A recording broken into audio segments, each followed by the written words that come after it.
Now, can you hear me?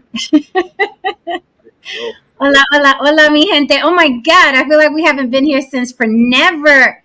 Hello, everybody. Good to see you. Some of you have been DMing me asking where the hell we've been. We've been hella busy doing other things, rearranging, rerouting, redirecting.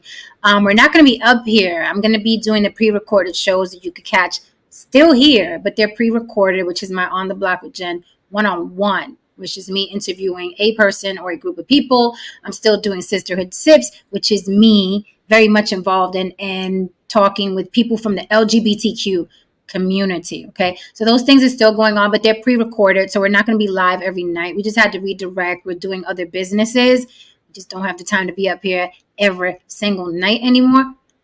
Although we appreciate that you guys were looking for us. So, Nose, Tehran, how are you, darlings? Nose, can you teach me a real salute? You were in the military. How is this supposed to go? Yeah, that's the salute. That's a salute. Go put your hand like this so I can see where your hand goes. How does it go? Goes to like right at the outer edge of your eyebrow. Uh-huh. Yeah. And tilted like 45 degrees. Yeah.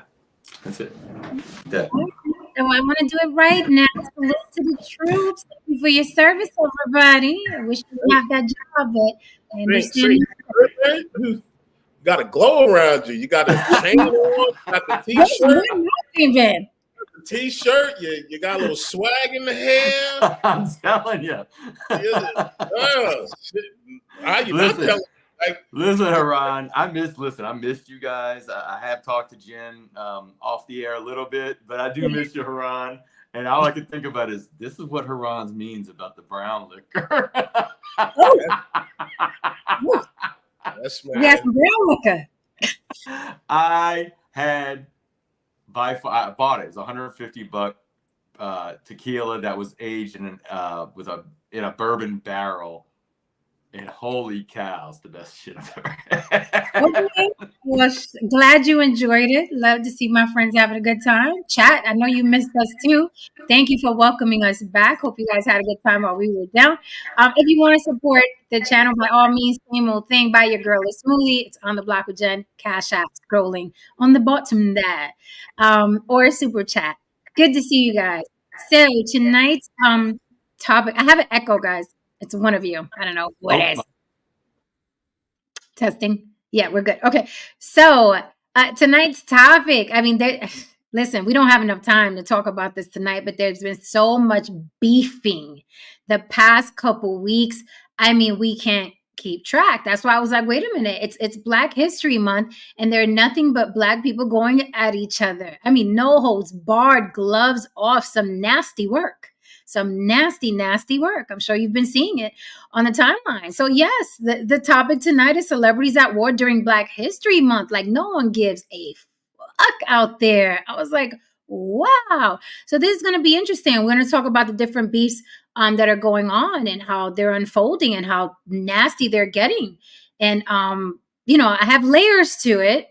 There's some layers to it that I want to add as well. But again, I always go back to social media has leveled the playing field, right? And people will argue with you to the end. No, social media is not affecting anything. No, it's not. It's the same old people. It's just listen, it has leveled the playing field. We've never seen anything. This is unprecedented.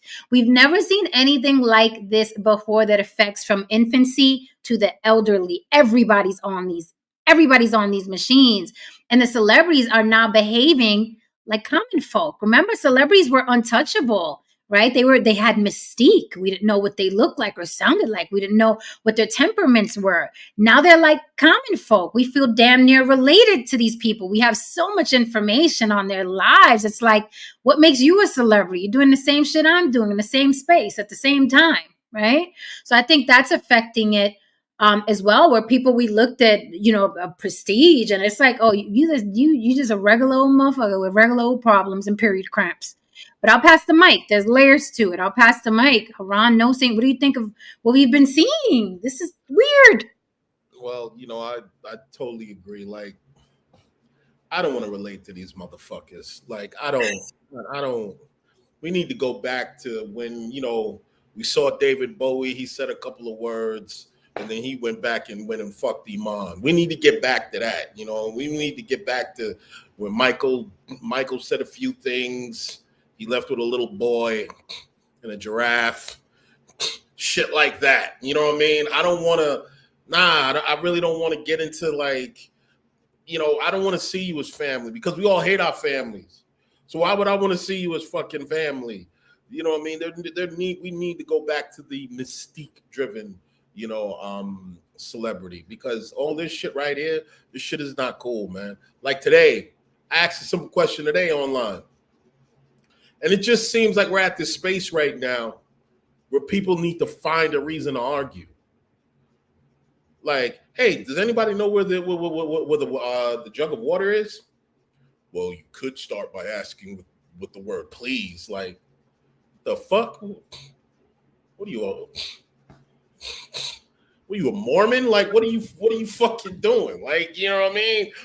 Just to antagonize. That's where we are right now, where people just want to antagonize just for the sake of antagonizing.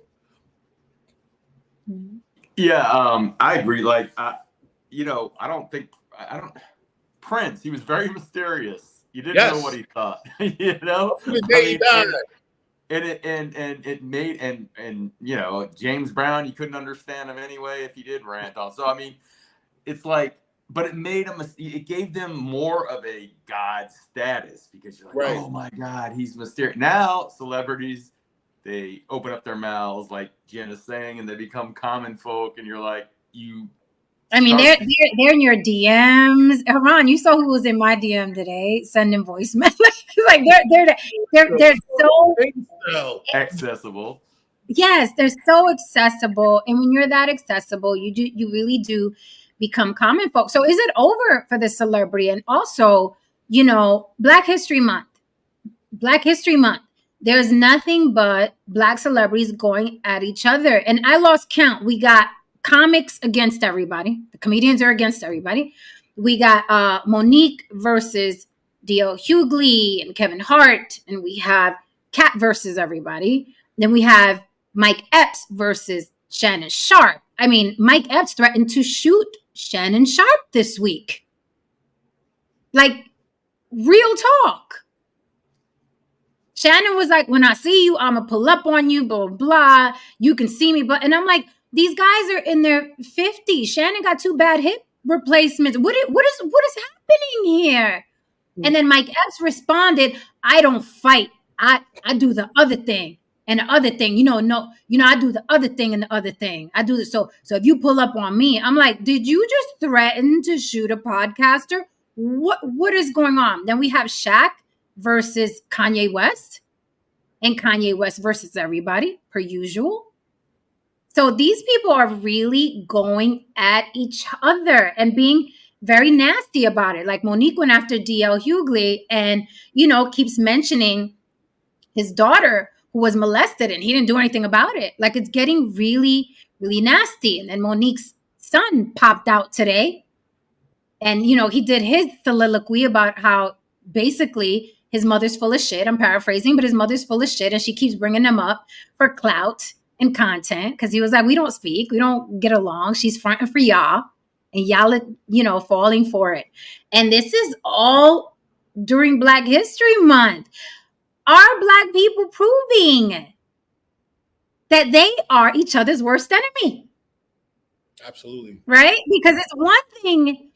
Tribalism is one thing, right? And I'm going to say it again. And you guys don't fucking like it. If I was part of the race that owned all the banks, you goddamn fucking right, I'm going to redline you. I don't want you anywhere near me.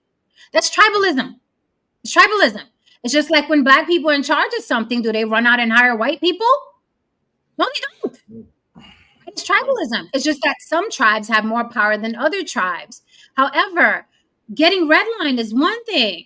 Having someone go on a platform, a global platform, and said, your daughter got molested and you didn't do anything about it and you have a guilty conscience about it, and that's why you're sitting there coming at me. Whoa. Hey. Power to the people, the community. Black History Month. What happened? Well, I think I think a lot of it stems from culture itself. I mean, black people will just cut you up. I mean, we come from a culture where, I mean, even in jest and in joking, you know what I mean? When you just snap on a motherfucker, we just destroy each other for sport. You know what I mean? So when outside of that, when there's really a problem, of course we're going to come at each other, but there's just no more decorum, man. There's just no more decorum because everything is just a free for all now. And no one knows when to just shut the fuck up, man. No one knows when to just let it go. No one knows when to just, hey, you don't have to respond. One of the things that really, really irked me today, though, was as a young man was so eloquently speaking his piece. Very well spoken young man, by the way. He was speaking his piece. I'm referring to Monique's son. Yeah. And as I was reading all of the comments, none of it was shocking. It was filled with mostly black women telling this motherfucker to get over it, which is ironic because Monique has yet to get over Oprah and Tyler Perry doing what they did, even after they apologized. But they're saying that Monique apologized to him, so he should get over it. See, this is a clear example of what I said before on the show. When it's time for a black man to speak their grievances, and if the optics is calling for some degree of accountability, especially with the mother, wife, girlfriend, he is silenced. His issues and so on and so forth, they are lambasted, they are squelched, so on and so forth. And then you wonder why these brothers don't share anything with you. Then you wonder why these brothers shut off. Then you wonder why motherfuckers just basically just are on autopilot for the rest of the relationship or the rest of the family dynamic and so forth.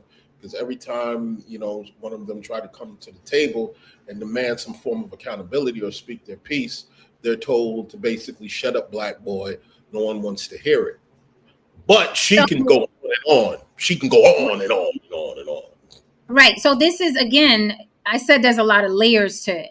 So that's another layer to it. And the thing is, when these celebrities fight, right, everybody takes sides. Not only do they take sides, it's compounded with, not only are people taking sides, because back in the day, oh, a fight, I'm with her, I'm with him, right? Now it's, I'm with her, I'm with him. And now it's, I want to insert black men versus black women. Well, I want to insert black women versus black men. Well, I want to insert they, them, the people that are doing, you know, people that put these machines together. It's the racists, the powers that be are making us fight, right? And then you got to insert, you motherfuckers are a bunch of bombs who just want to fight and ain't got. So there's like tons and tons and tons of layers of toxicity, right? It's no longer a heavyweight bout. I'm Tyson.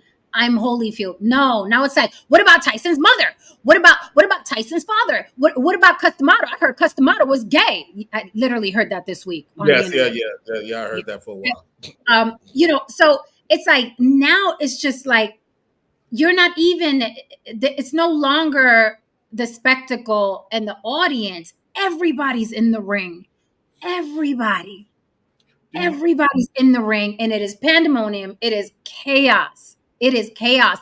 But I will say that it's most chaotic in the black space, right? Because people like saying, yeah, in the black space. It is most chaotic amongst the interfighting amongst the black spaces. I've never seen anything like this. The vitriol, the hate, like the way the women talk to the men and the way the men talk to, it's unprecedented. It's an ugly thing. Do you recall the Twilight Zone episode? I think it was called Monster on Elm Street or Main Street or some shit like that.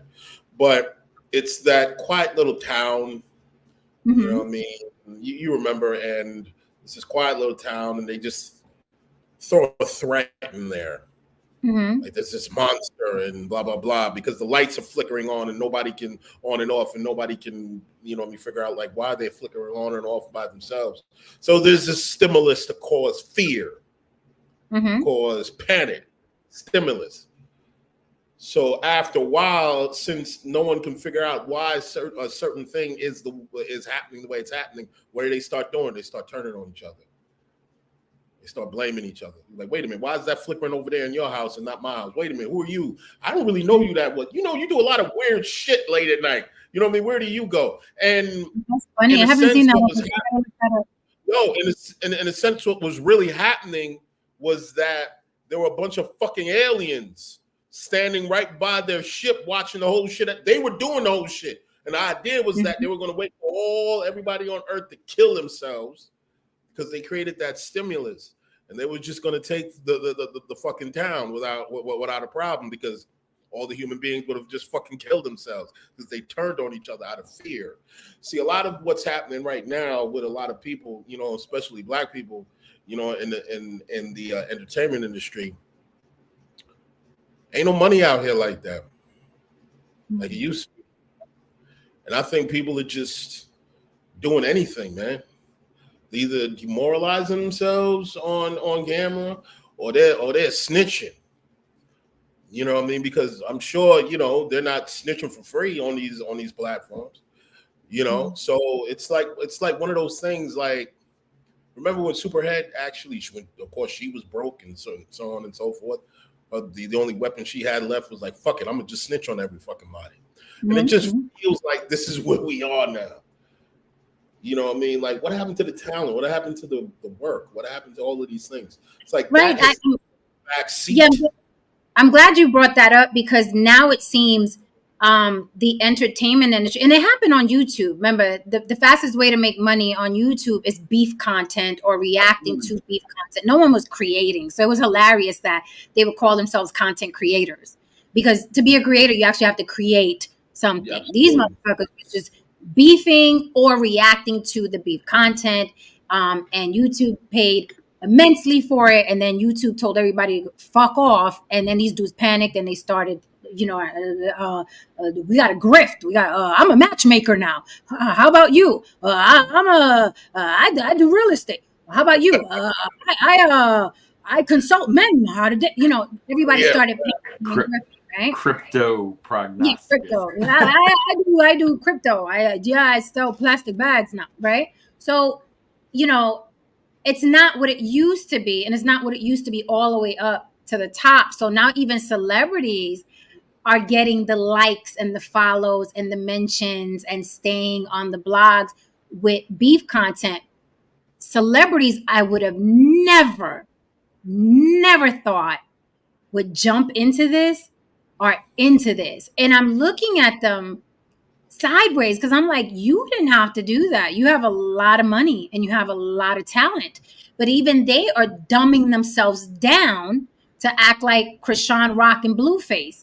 These people still living in mansions, still living pretty well, right? They're not out on the street. Yeah, the money's not coming in like it used to, but you're not out on the street, motherfucker. You go open up a laundromat or a hair salon tomorrow if you wanted to. You have that type of money. But it seems like the addiction to social media and the beefing is getting worse and worse and worse, and everybody wants a piece of it. It's like a bunch of monkeys in a bag. You threw one banana in that bitch and they're all starving. You're going to get chaos. It's like a difference real quick. It's like a lot of these motherfuckers just really, even though, they got the mansions, they're well off, probably just disappear with their money and never be seen or heard from again. But a lot of them are just addicted to the attention. They need to be relevant. They need to be a part of the party. So a lot of people just need to be a part of the party. It's not like Sade, who's worth a gang of fucking money, and you see her once every meteor shower or some shit like that. You know what I mean? A lot of these motherfuckers, they need to do these things to be relevant. It's like watching Madonna. Like Madonna, like what she's going through is kind of like what these people are going through. But she's wearing it literally on her body. Like she constantly keeps chopping her fucking face down in order to try to freeze herself into a time frame in life and not realizing that that shit is gone. That shit is over. You know what I mean? So seeing these celebrities like this is unnatural. It's just unnatural. Like, you're a grown person. Why are you behaving like this child? Right. No, Saint, what were you gonna say? Well, there's I was listening to what everybody's saying. And all I can think is, like, there was obviously, like, Jen, like you're saying, these machines have brought everybody into the mud.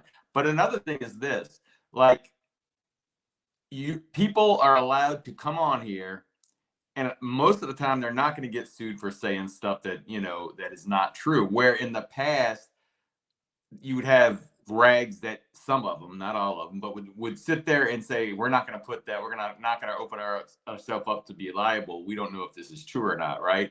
And yeah, once in a while someone gets sued on here, but I think Aaron Rodgers said something about Jimmy Kimmel being on Epstein Island or something like that on social media. He could get sued because that's a high profile thing, but most of the time you're going to get away with saying a lot of stuff.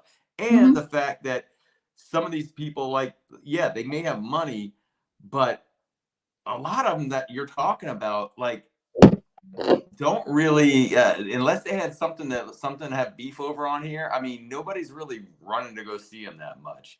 This is the only way they, as Haran said, to stay relevant. You just get to the people that want to see the beef, want to get your name out there. But like, if you said, hey, if you told ABC, hey, or some big platform that can get your name, they're not going to come for that stuff. So this does open up more of a in the dirt, instant gratification, put yourself out there, have beef. But it is sad because we don't look at them the same way. It's like, you just look at them like, oh, you're like that. Oh, you know what I mean? It's like, I thought you were. And I've always looked at them really regular. So this just confirmed it for me. What I've told, many people I've come across, when they go crazy and see a celebrity, I'm like, that motherfucker shits and wipes his ass, and you know what I mean, just like everybody else. And now we're seeing it, right? I'm like, do you see what these people act like? But the vitriol, like Kanye West said something about Jamie Salter, who's a partner of Shaq. Shaq responds, who cares? Stop bitching and snitching. I know you saw me at the Super Bowl. I was waiting for you to say something smart. Man up. Nobody want to see you crying. Man up, little boy. Right? So, and then Mike Epps really blew my mind this week. Literally, I mean, let's play it. let's just play it. Because I could not believe. I could not believe. I said, wow, we're talking about literally unaliving people now.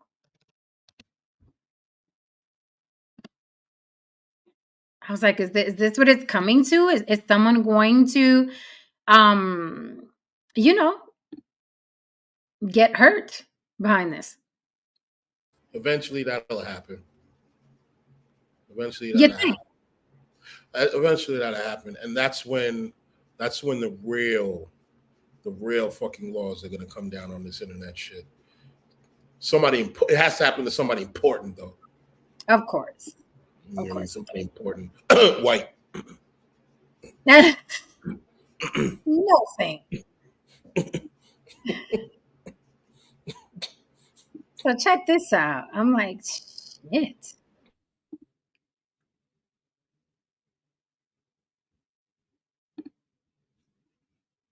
Is not mad at me. So many people talk crazy about you. They was on Saturday Night Live talking about you, imitating you, but now you want to fight me? I'm not going to lie. I did DM you to get on the show. But I DM'd you to get on the show because you brought my name up when you were sitting there with Kat. And you was trying to get him to talk crazy about me, but he didn't. Second of all, talking about pulling up on me. You're going to be an all-star. I'm going to be at the all-star in my hometown. And I'm going to see you. All right? I'm going to see you, brother. And I'm just letting you know, I don't be doing no fighting lately. I don't do no fighting. So You know, it's only one other option. Ocho, you shut up and go get some eyebrows. You looking like a whole milk dud sitting there agitating. We watched the white boy kick your ass on TV. So you shut up. And Shay Shay, you did look like Medea sitting there. You was looking zesty. I'm not saying you gay, but you was looking zesty. You look like Big Frida sitting there. You need to take them tight ass shirts off with the muscles. And that's it. I know this grown man is not mad at me. So many people talk crazy about you. So they cut out that one in particular, cut out when he was threatening to shoot him. I'm sure. That's incrimination, man. You fucking moron. Yeah. I wanted to get the one where they. Why do you have to big up Big Frida? Right? Now he said that motherfucker Chad said Chad ain't got no eyebrows. Damn sure don't go. I know. Hold on, let me see it. Now wait a minute. Now I know. Let me see if he says it here. Shay Shay. I don't know what grown ass man got a name named Shay Shay, but I know this grown man is not mad at me. So many people talk crazy about you. They was on Saturday Night Live talking about you, imitating you, but now you want to fight me? Now, I'm not going to lie. I did DM you to get on the show. But I DM'd you to get on the show because you brought my name up when you were sitting there with Kat. And you was trying to get him to talk crazy about me, but he didn't. Okay? Now, second of all, talking about pulling up on me. You're going to be an all-star. I'm going to be at the all-star in my hometown. And I'm going to see you. All right? I'm going to see you, brother. Now, wait a minute. Now, I know. Right, so that, this ain't, Shay Shay. I wish I could pull I up don't know what Shay Shay had said. Not gonna lie, he's got some funny lines. Who, Mike Epps? Yeah. Well, he is You know what's really funny? You know what's really funny about these guys? Like, with these back and forths, a lot of them are a lot more funny in these back and forths than they are in the motherfucking show. You said I Say again? A lot of these dudes have been funny on these back and forths, and they've been on their goddamn motherfucking stand-up. Oh, yeah. Oh, I Like- gotta agree. I have to. Mike Because- Epps' last stand-up was corny as fuck. Yeah, Kat's appearance on Shannon Sharp show, Club Shay Shay. I hate saying that fucking name. Was hilarious. It was better than a stand-up Netflix special. It And really he gave was. us, what was it, 3 hours? I mean, oh my god, I still remember what DL said. The only crunch she be doing got the word captain in front of it. Oh my God. I fell out. He was like, how do you keep working out and you're getting fatter and fatter? I mean, anytime you see her, she huffing and puffing and sweating and rolling around in leotards and shit, and damn sure are getting bigger. All right, so let's play what Shannon was yelling about. Shay Shay. you're lying. Yeah. You said I reached out to you to come on Club Shay Shay, and you a mofo lie. Now, when I see you, Yeah. I'm gonna see you. I'm gonna see if you about that. Okay. I'm gonna see if you want to say what you've been saying on trying to get some jokes because Yeah. you got mad because Cat Williams did what he did. Yeah.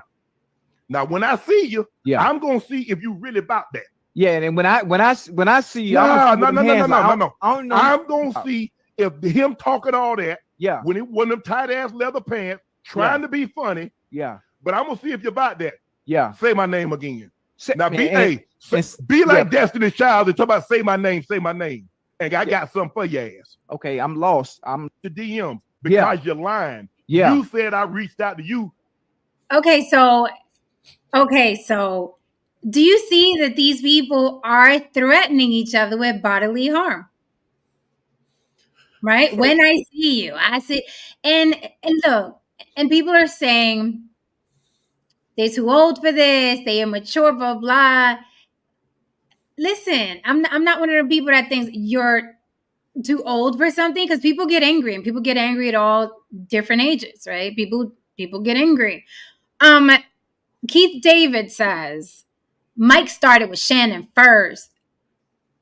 If we're gonna insert age, then how old are we, right? And it's like he started with him first. He's a comedian. Comedians have been not starting with people first, but comedians have been ragging on people since the beginning of time, since TVs were black and white. It's what we do. But now when a comedian says something, now in this environment, when a comedian brings somebody up, it could be a political figure, an actor, a singer, the person feels like they got to clap back to that comedian. So then the comedians are in a war with everyone, because no matter who they mention now can clap back, right? And if they clap back, then it's more press. So what is the entertainment really? The beef. So saying he started with him first, I mean, what did he do? He said a joke about Shannon, I find it really. Oh, go ahead and read super. Thank you for the super chat, Fahim Jackson. Good to see you, sir. It says, it's not so much black celebrities as it is the comedians. Since when did the court jesters become so real all of a sudden? I don't know, because, the rappers are going at each other too. The actors are going at each other too. Okay? Taraji P. Henson said X, Y, and Z. Vivica Fox said X, Y, and Z, and then there was a war going on, and they're actresses. So this isn't just the comedians. I think the comedians get a lot of attention because they're funny, right? So they're gonna throw jokes around that we're gonna repeat and things like that. But it's spilled over to a lot of rap. You know what I mean? I've seen podcasters go back, and I'm like, why y'all want to fight so bad? What were you gonna say? No, say. Yeah, I find it fascinating because if at least in my experience, if you remember back in high school, the two people you didn't want to get on you was the athlete and the comedian, right? If you were just an average guy, because one was gonna beat the shit out of you, and the other one was gonna make you feel like you wish you got the shit beat out of you. It's amazing, like, to see them go. They're using their superpowers. And that's why Shannon from afar is kind of like, wait till you see me and then say what you got to say, because that's his retaliation is like, he's still, he may be in his 50s, but he's still going to be able to take someone like that comedian. Most likely he's still going to be able to take him. So I just find it really interesting. But at the same time, yeah, I mean, this is I can't help to think that the positions they hold, especially Shannon Sharp, with what he's got going on, that someone wouldn't take a step back and say, you know what, I'm just gonna let this go. But it almost seems like, well, this can still look after Cat Williams. I need to keep parlaying this into something else. Let's go ahead and let's get a little beef going. And that's the problem. I think that, see, Shannon really don't know what he's getting himself into. You don't think? Because he's like, he was like this. He was saying the other day regarding him and Skip Bayless, he was like, I'm getting more views and plays than when I was on with Skip, and they got rid of me, and look at me now. He's on that type of time now. Oh yeah, all right. In the beginning, I mean, the high is amazing. In the beginning, the numbers are popping, like, yeah. But that constant, see, if motherfuckers are showing up for the beef, guess what? You're gonna have to constantly do that. That's true. And then the moment you want to slow down and your numbers drop, then motherfuckers is looking at you like, oh man, maybe it's over. You know what I mean? Like, now when you have a show that's like what we do, like Somewhat Intelligent, but yeah, there were times when there were motherfuckers who climbed on this platform. You was like, who the fuck let the gate open? And there was some wild motherfucking moments on there, but it kept it spicy. You know what I'm saying? It kept it spicy. It wasn't the main attraction. When the main attraction is beef, it's like a boxer. Like, your whole fucking career is beef. Like, if your whole career gonna be beef, after a while your body's gonna break down. You're gonna get brain damage. Shit is gonna happen. So is he built for that? He got to really ask himself that. Is he going to be able to keep the momentum up 1 year, 2 years from now with this shit? After a while, it's like, how many people you gonna climb on this motherfucking snitching on everybody? After a while, there ain't gonna be nobody else left to snitch on. Yeah, I was thinking that with the Monique tears, right? She's a piece of shit to me. You guys can think what you want, but she's a piece of shit to me. A manipulator. She's narcissistic. Textbook. I'm not talking about because that word narcissist is thrown around a lot. She's textbook. She's a manipulator. She gaslights. She love bombs. My babies, I love y'all for it. She love bombs you, and she manipulates. She's a manipulator. So, even with her, I got receipts. I'm like, these motherfuckers are so out of touch. People will come watch the spectacle, but nobody gives a fuck that you got receipts on Tyler Perry. Nobody gives a fuck that you have receipts on Oprah. We live in an environment where these people still champion rapists and pedophiles. Okay. What? People still uphold Cosby. People still uphold R. Kelly. So you think that you're going to drop an audio of Tyler Perry saying whatever, go fuck yourself, Monique, right? You're going to drop an audio of Tyler Perry and people, well, let's boycott Tyler Perry. No one's going to boycott a motherfucking thing. The man is worth $1 billion. He has a very, very hardcore demographic. Let me tell you something, them black folks love them some Tyler Perry and some Medea. And when he get to talking about the church, you're not going to turn Tyler Perry's demographic against him. With that said, that's the same with every celebrity. I think Shannon Sharpe is a big dope. You're not, I can say that a million times. You're not going to turn away people that are into Shannon Sharpe away from Shannon Sharpe. Same thing with Mike Epps. Same thing with D.L. Hughley. Same thing with fucking the manipulator Monique. She has fans in her chat like, she could do no wrong. Let the sister speak, right? So it's like, you're not going to turn anybody against anybody. You're just going to get people that didn't like that person anyway, right?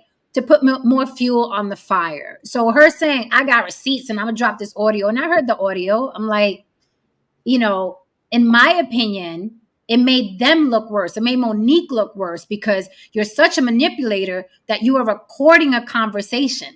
You're recording a conversation to drop publicly to use against somebody. You're a piece of shit, ma'am. You're a piece of shit, right?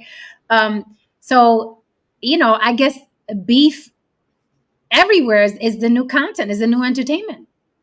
I mean, but there comes a time, I think that things are going to slowly turn around back to what they were before. Because I personally think that people are just tired of hearing celebrities talk and talk and talk. I think think so, Ron? I don't think so. I think eventually somebody's gonna not say shit. Because human beings love scarcity. And if that person, like, look at Doja Cat. Doja don't really talk. Well, she's also insanely talented. Look at the beef between Nicki Minaj and Meg Thee Stallion. That shit got ugly. Yes, it did. Right? It got really, again, these people are fighting dirty. It got really ugly. That's why I was saying, Fahim, that it's not just the comedians. Like them chicks went at each other and it was ugly. I mean, Nicki Minaj is bringing up Meg Thee Stallion's dead mother. But see, the thing about it is like this. I think that Meg did that song because she wasn't really popping out here for like a minute. Mm-hmm. She wasn't really popping. So that beef shit, as you said before, a lot of times these motherfuckers use that beef shit as a ploy for press because they ain't got nothing fucking going on. Now, guess what? The song came out. I thought it was fucking trash. You know what I'm saying? I mean, the song came out, and look, it came out, and quickly we already talking about something else. We talking about Beyonce and country music. So you know what I mean? It wasn't really popping like that. The moment wasn't really popping like that. It was just something to talk about in that situation. Now what? You gonna come out and beef for somebody again? Like, what's gonna happen? At some point in time, everybody's gonna have to shut the fuck up and just come to the table with the product. Because all right, you do this press or whatever, you know what I mean, to get people's attention. I get it. But at some point in time, you gotta deliver. For all that shit motherfuckers said about Monique and you know what I mean, and standing by her and so on and so forth. What the fuck were you motherfuckers when her Netflix special dropped? And that shit tanked. If y'all so big supporters of her, why did her show tank? Why did the special tank? I understand what you're saying, and I agree with you. Doja Cat is immensely talented. However, she doesn't get talked about as much as a Monique or a Nicki Minaj or a Meg Thee Stallion, right? No, she doesn't have to. She doesn't have to. I'm still gonna appreciate her, but I'm like, She also has a white audience. okay, yeah, probably a wider audience than the other two. Than Meg Thee Stallion for sure. Nicki Minaj has a lot of white fans. I don't Yes, she does. She does. see how or why, but Yeah. you know, that's that. But you know, I think you're underestimating this new rise of this toxic audience, this demographic, right? They're the people who are not going to support Monique's Netflix shit because she's corny. Monique is not funny. Monique is not funny, right? However, those people that won't watch that Netflix special are gonna tune in to Hollywood Unlocked, Baller Alert, World Star Hip Hop. Absolutely. See her There'll always beef, be like that. Yes. right? Yes. To see her beef with DL, because that's a lot more interesting. Ooh, they're going at each other and they're spilling their dirty laundry, and that to them is more exciting, right? Because it's a fight than watching her stand up there talking about her daddy and, you know, being the mammy on stage. It's a lot more entertaining because she's just genuinely not funny. So if I had a choice, I'm like, you know, if I had no choice and they told me, Jen, you can only watch two things, but you must watch one. Do you want to see her do the stand-up special, or do you want to see her beef with these three comedians? I'm going to say, let's see the beef. Throw the beef on. At least that should be funny because they're going to be roasting each other, right? So they're going to come with their A game. Yeah, what Haran said earlier, someone's going to get hurt, right? Eventually, it reminds me. So I think maybe they're looking at the plan of back in the late 80s and 90s, in the West Coast, East Coast beef. And then eventually some people got hurt, you know what I mean? But it sold a lot of records and made a lot of money. So I mean, I almost think that's kind of the blueprint of what they're trying to do, because it's people like getting in people's business, you know, when it's and as long as they're not getting hurt, you know, they're gonna and it's also it's gonna pick up the people that might not appreciate the finer things in life. You know, it's gonna pick up more of a mass audience if you're beefing. See, the problem is too, I think that for people such as myself and Jen, we have a very strange relationship and understanding of the cycles and stages of violence. Okay, and stop bringing up my past. There's a moment when, yes, it's this energy, and it reaches critical mass, and something is going to happen. Something is going to happen. It always does, because violence doesn't just go to a ceiling and doesn't go past it. No, it breaks through that shit. That shit is an energy force. So if it's going to keep going and going and going and going, after a while, that pressure is going to have to release itself, and something's going to happen. I don't know what's going to happen. Something might happen to somebody. Shit, fuck around, motherfucker, jump over that fucking table and grab Shannon by the neck, or somebody, you know what I mean, you know, hem up Joe in the middle of a podcast. I don't know. But if you've been around long enough and you've seen the levels of shit, you know what I mean, you know that, okay, this ain't sustainable. This ain't good.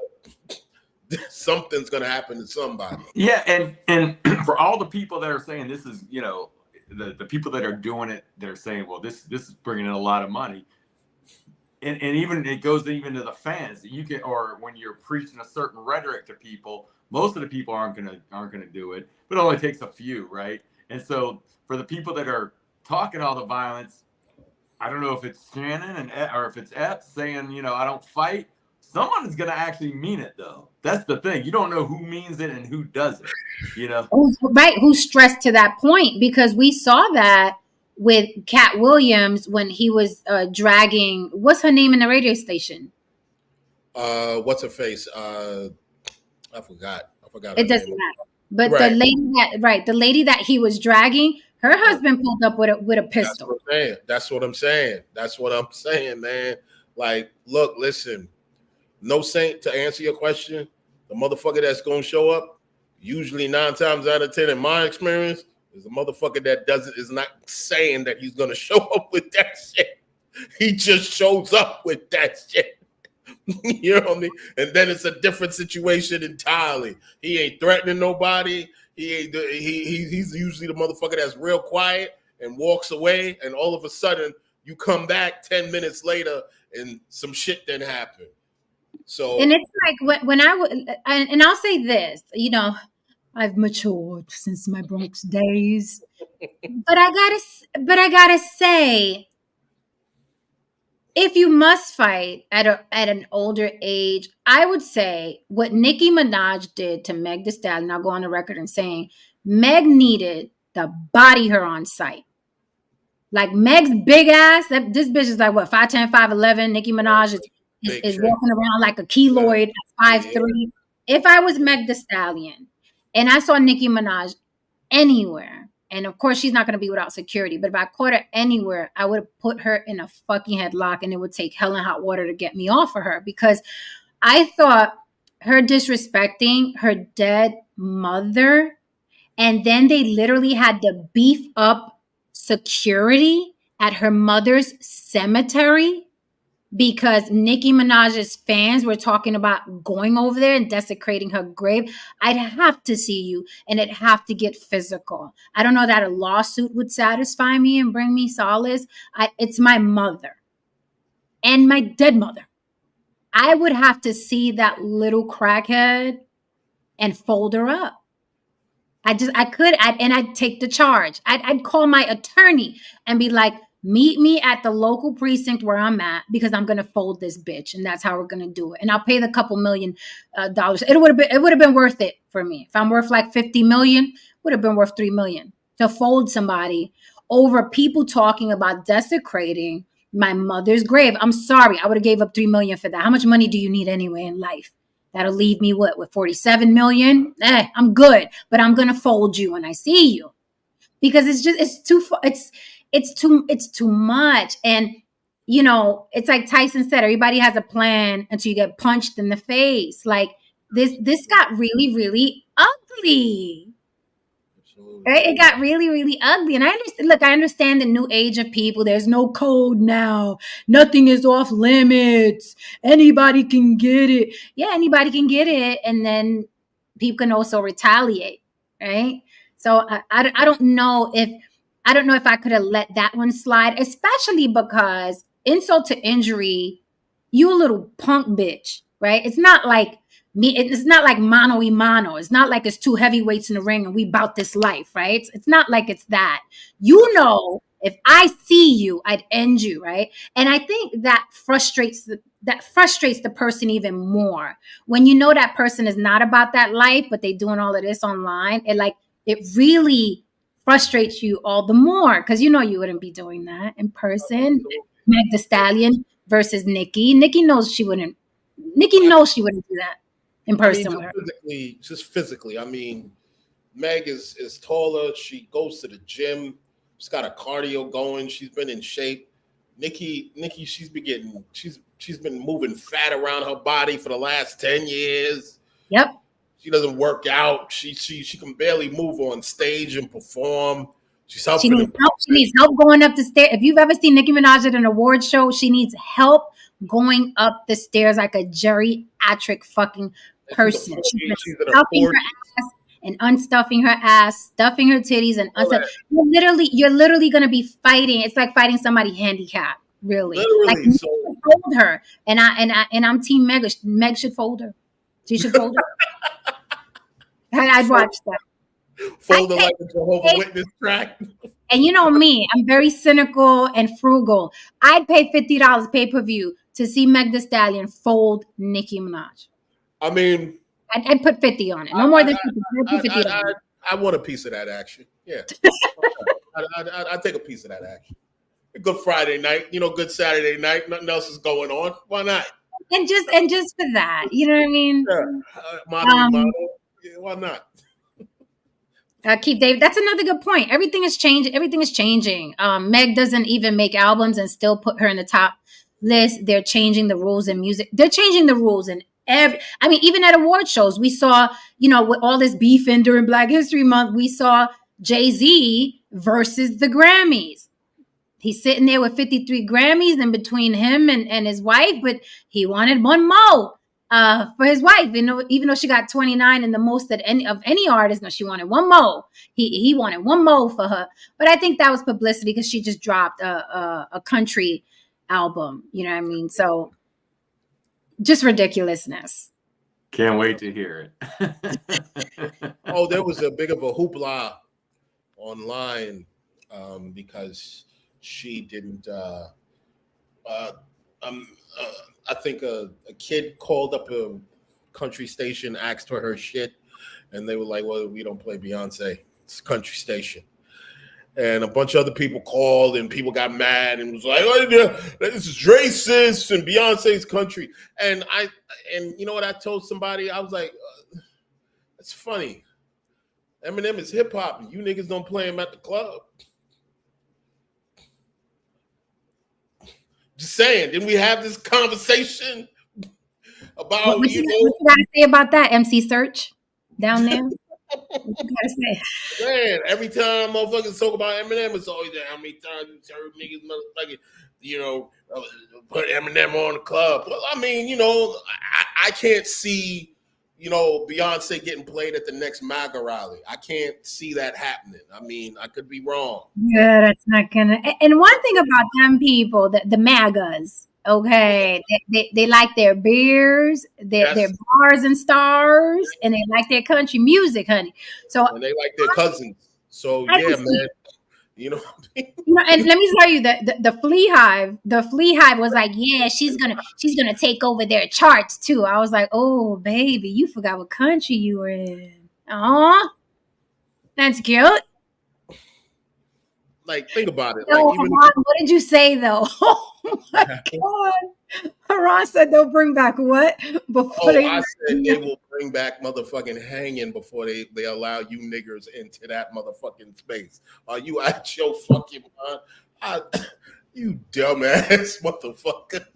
They will never, ever, ever. That is the last line of defense. Yeah. Country music, they let motherfuckers slide with golf.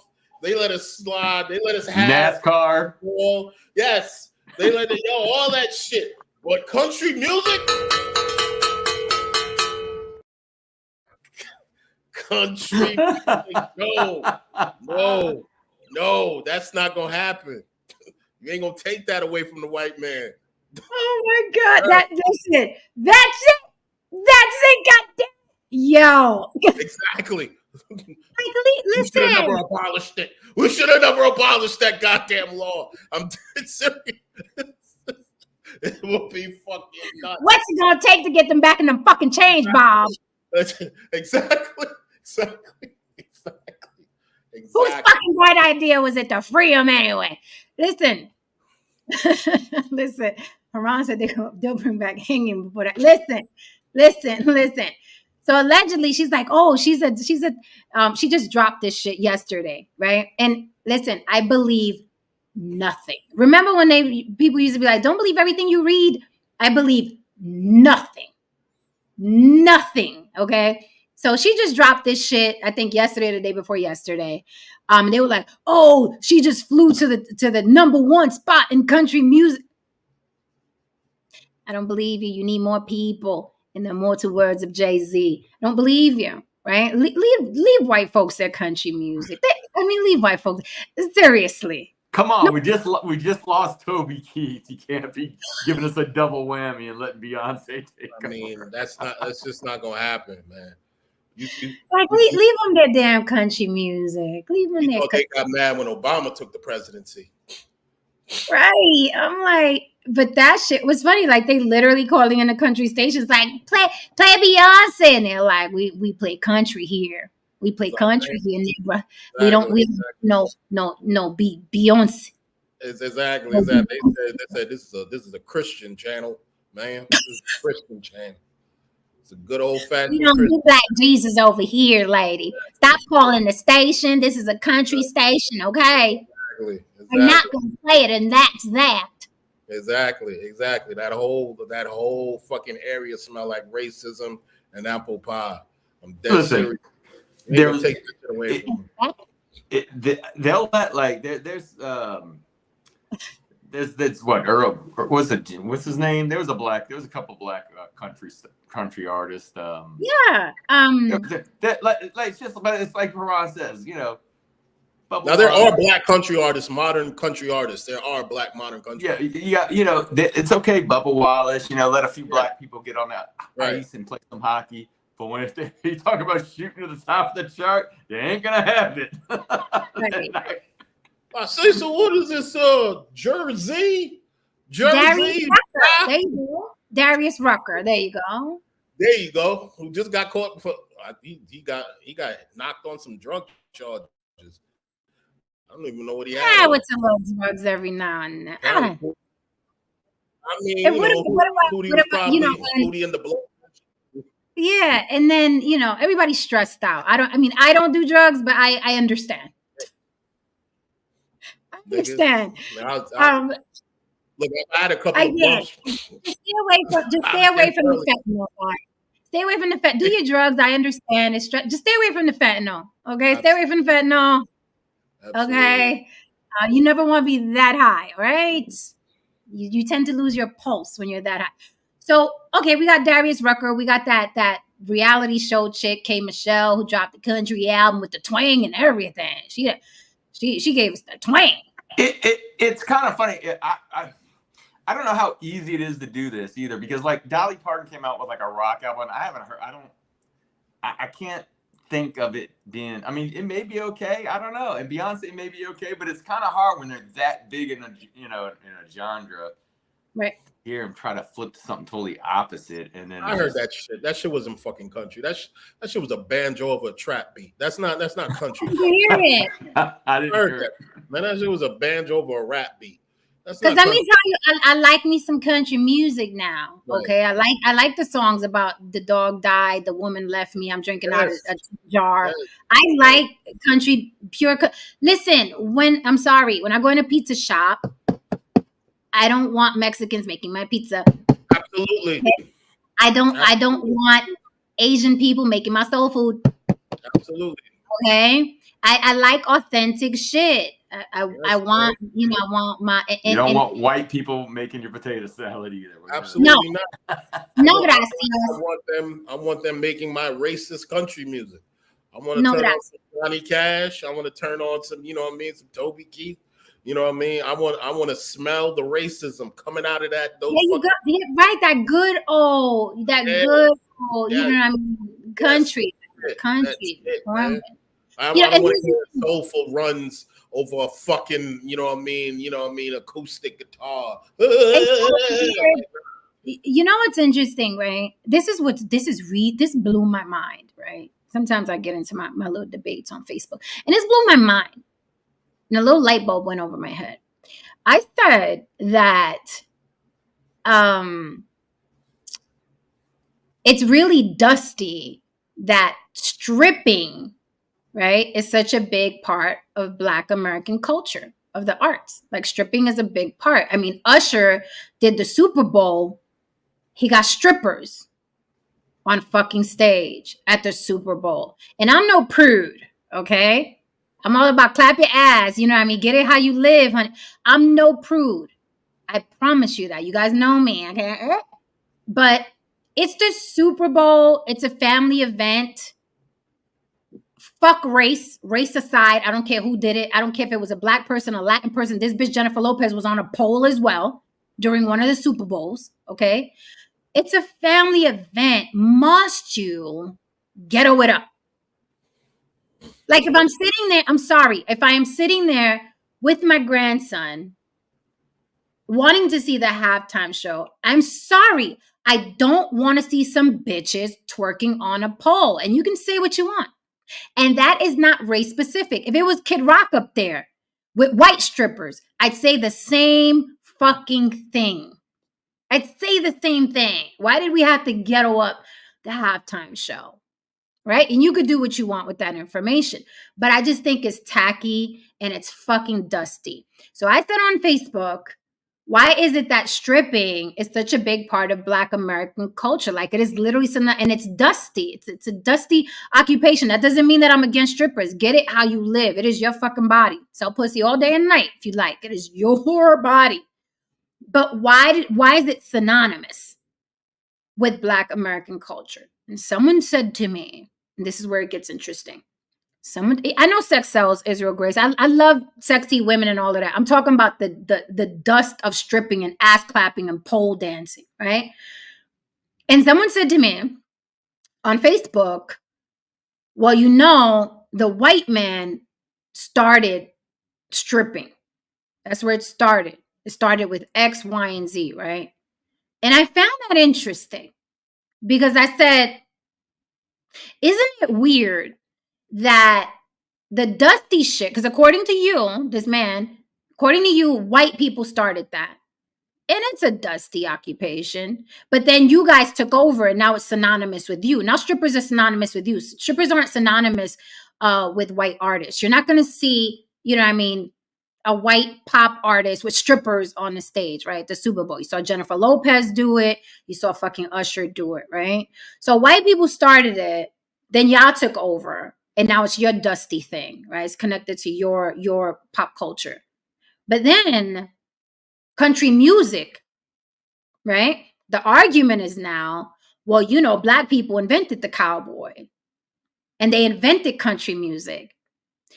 So that would mean that you guys started something, allegedly, supposedly, whatever the history is. You started something, but then white people took it over and blew it bigger and larger than life, and they're making billions of dollars with something you started, but then you claim that white people started stripping and then y'all took over and it's dusty as fuck. So when white people start something, you latch onto the dusty shit, but when Black people start something, white people take it and blow it into billions. Do you understand what I'm saying?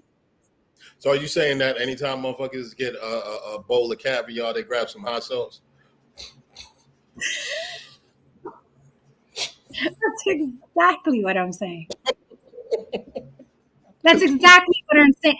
Because I hear that a lot, and I'm just trying to understand. I'm a spectator. I'm trying to understand, right? And I said, why are strippers, the strip life, the pimping, right? The blaxploitation, like according to certain people on social media, when I say something like, well, white people started that anyway. We do that because white people started it. But y'all ran with it and y'all are out the gate. However, when it's something good, like rock and roll, right? Or country music, well, we started that. Then why are white people so advanced with it? Because if you advanced with stripping, you understand what I'm trying to say? If you advanced your culture with the negative shit white people started, how is it that white people turned all that shit that you started into something positive and powerful? Does it go back to what you just said, Haran? It doesn't matter if they give you fucking caviar, you're fucking throwing hot sauce on it. So it's not about who started, it's about what you do with it. And you fucking, Usher does the Super Bowl. And I know people are going to disagree with me. I know they're going to fucking disagree with me because they love defending degeneracy. It is part of the motherfucking culture. If you don't defend gangster rap, if you don't defend a prostitute or a stripper, and if you don't defend that shit, something wrong with you because degeneracy is interwoven into our culture and the community. But I thought it was inappropriate for Usher to have strippers on stage. Now, I saw Usher out here in Vegas. Didn't pay, had a hookup. I saw Usher out here in Vegas.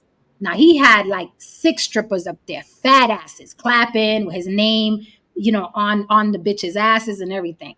Very appropriate. It's Vegas. It's Vegas. Very appropriate. Vegas. But at the Super Bowl, why? Why is Jennifer Lopez on a strip pole? Why, sir, are you bringing? It's the fucking Super Bowl. What are y'all doing? It's like I'm not even white, and I'm like, who let these motherfuckers in? Why do you keep letting them in to do this? So I have to change the channel if I'm sitting with my grandson because, you know, hip hop and R&B and black pop wants to put fucking strippers on stage. What is happening? Get Jay-Z out of that fucking job. And I'm saying it. Get him the fuck out of there. What is this? No, I mean, at the end of the day, I mean, it's the truth. I mean, it's a family show that should be taken into consideration.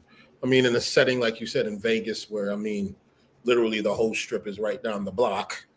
You know, something like that is just par for the course. You know what I mean? It's Vegas. Yes. But in a setting, yes, in a setting like that, certain things should be taken into account. I agree. I agree. Certain things. Should I see what you're saying. Man, pendulum always swings back and forth in these things. You know, depending on who's doing the complaining. You got to know the NFL had probably signed off on that. I imagine. Absolutely. You know what I mean? So I don't know. I haven't really heard I haven't heard the backlash on it. I haven't really been paying attention. I've been busy the last few days. And I really, to be honest with you, didn't watch it all that closely. I was talking with my friends. We were watching the Super Bowl, but that kind of stuff, I'm like, it's a halftime, you know, it's time to talk, you know, but yeah. And as far as your Facebook person, I always love when people say those things because you know, black people have influenced country and rock and roll. That is very true. But it's not this, it ends up evolving. It's like saying, well, you know, black people invented rap when we're talking about reggaeton. Yes, but now reggaeton is an added something to it. It's not that it's, you know, it's adding to it. Or like I always like to use white people invented basketball. I don't think we're saying, well, you know, white people, only on this show I say it, but it's like, yes, but who's playing it right now? Who's dominating it and who brings it to flash and flare that we all love to watch? You know what I mean? I agree. I will say this. I think that one of the reasons why that is such the case is that many ways white people are allowed to evolve artistically. Now, are blacks allowed to evolve artistically? Not so much. Conservatively speaking, not so much. Is there a sect of us who do that? Yes, and they're usually called alternative. Well, what do you mean allowed? Who's not allowing them to evolve? Oh, well, the perception. Blacks themselves are holding themselves back. Anytime you expand your thinking or you try something different artistically, yes, a lot of times that's considered that weird shit, that white shit, that whatever shit. You know what I mean? Black shit is only supposed to be just soul music and grits and motherfuckers crying and shit like that. You know, I like grits now. I like grits. Easy. You know what I mean? You sugar or butter? Sugar and butter. Sugar and butter. Jesus Christ. Anyway, when you had like Jimi Hendrix, you know, Jimi Hendrix was only accepted by whites. He had to go, you know what I mean, get a white audience in order to be accepted. Bob Marley, yes, Bob Marley, look this up. Bob Marley had to go to a white audience in order to be accepted because in Jamaica, listen, in Jamaica, what they failed to tell you, because they love them now, but what they failed to tell you is that Rastafarians, especially when they wear their hair right like that, they were considered the scum of the earth. They were considered viragos. So that, you know what I mean, Rasta shit singing, you know what I mean, with an acoustic guitar, you know what I mean, in a shanty town, motherfuckers overlooked him. Once them white hide and the motherfucking boys saw that black man on stage with his hair like that playing that reggae music, they loved the fuck out of that shit. So a lot of times, I'll say this again, I'll end it here. A lot of times when a black person is artistic or thinks outside of the box, that person gets a predominantly white audience.